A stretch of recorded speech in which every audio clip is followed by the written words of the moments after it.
Islamic State has a plan to conquer Rome. Yes, it sounds crazy, but ISIS believes the conquest of Rome is central to its mission and necessary to fulfill what Islam teaches was the prophecy of Muhammad and to prepare the return of the Muslim Messiah, the Mahdi. Robert Spencer is the author of The Complete Infidel's Guide to ISIS. ISIS thinks that Rome is one of its primary goals and that it is in its timetable. It has a timetable wherein in the next 10 years, by the year 2025, it hopes to bring about Armageddon, the final struggle between good and evil, or between the Muslims and the non-Muslims. And that one of the chief stepping stones to that Armageddon battle is the conquest of Rome, which they think they're going to be able to do within the next 5 years, that is by 2020. Muslim scholars say Muhammad prophesied that the two great Roman cities would be conquered, Constantinople and Rome. Constantinople today is Istanbul, a Muslim city. Rome remains to be conquered. Once Rome is conquered, in this view, within the next 5 years, and then Israel will follow shortly after. They also believe that during this time period, they're going to conquer Saudi Arabia and Iran. Now, before you laugh, consider that Phase 1 of the Islamic State's plan to take Rome may already be underway, flooding Europe with ISIS fighters under the cover of the refugee crisis. They're not talking about doing it by conventional armies.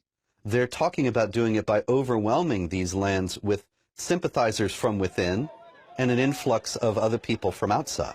The Islamic State reveals part of its plan in its publication, Black Flags from Rome. It will use sleeper cells and expects to get help from Muslims serving in European armies and from non-Muslim sympathizers. It also wants to fire missiles into Italy that it has captured on the battlefield. This is a threat that is hard to be concerned about for Italian and foreign policy expert Emanuele Ottolenghi. The concern should be commensurate to the reality of the threat.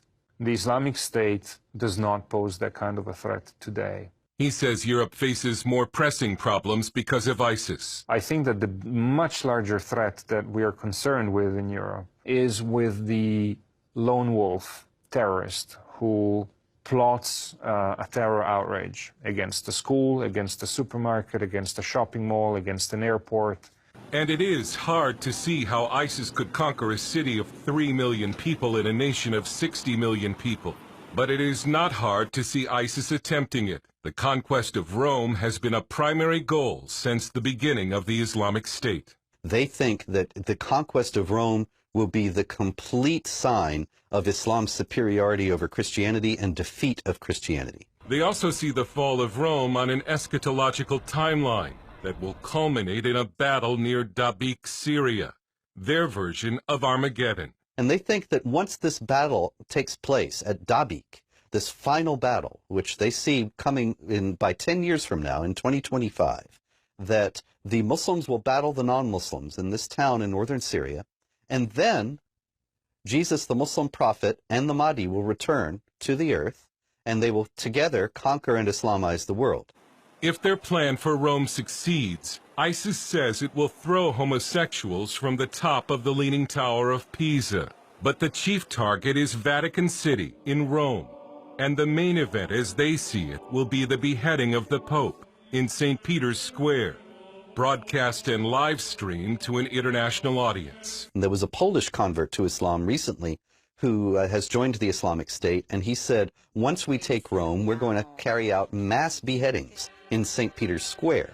And so this is the plan, to convert St. Peter's Square into a huge site of executions of people considered to be the enemies of Allah, chief among them the Pope, in order to cow and frighten the rest of the world into submitting to their rule. It's a plan that for now has little chance of success.